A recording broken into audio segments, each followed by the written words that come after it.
வணக்கம். மகர ராசி அன்பர்களுக்கு 2026 ஜூலை மாதத்திற்கான மற்றும் இன்றைய நாளுக்கான பலன்கள். மகர ராசி இன்றைய பலன்கள். ஜூலை 13, 2026. இன்றைய நாள் உங்களுக்கு சமநிலையான மற்றும் சுறுசுறுப்பான நாளாக அமையும். தொழில் மற்றும் வேலை.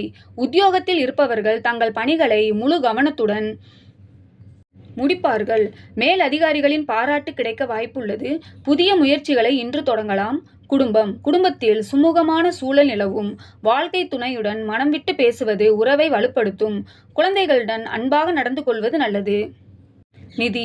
பணப்புழக்கம் சீராக இருக்கும். தேவையற்ற ஆடம்பர செலவுகளை குறைப்பது எதிர்காலத்திற்கு நல்லது. ஆரோக்கியத்தில் அக்கறை தேவை. நீர்சத்து அதிகம் உள்ள உணவுகளை உட்கொள்ளுங்கள். மகர ராசி ஜூலை 2026 மாத பலன்கள். இந்த ஜூலை மாதம் மகர ராசியினருக்கு ஒரு முன்னேற்ற மாதமாகவே இருக்கும். தொழில் மற்றும் நிதி நிலைமை. தொழில் வளர்ச்சி. உங்கள் விடாமுயற்சிக்கு தகுந்த பலன் கிடைக்க வேலை தேடுபவர்களுக்கு நல்ல வாய்ப்புகள் கதவை தட்டும். புதிய ஒப்பந்தங்களில் கையெழுத்து இடும் முன் ஆலோசித்து செயல்படுவது அவசியம். நிதி மேலாண்மை. மாதத்தின் முதல் பாதியில் செலவுகள் சற்று அதிகமாக இருக்கலாம். எனவே திட்டமிட்ட சேமிப்பு அவசியம். தேவையற்ற கடன் வாங்குவதை தவிர்க்கவும். வீட்டில் சுப நிகழ்ச்சிகள் நடக்கும். நன்றி.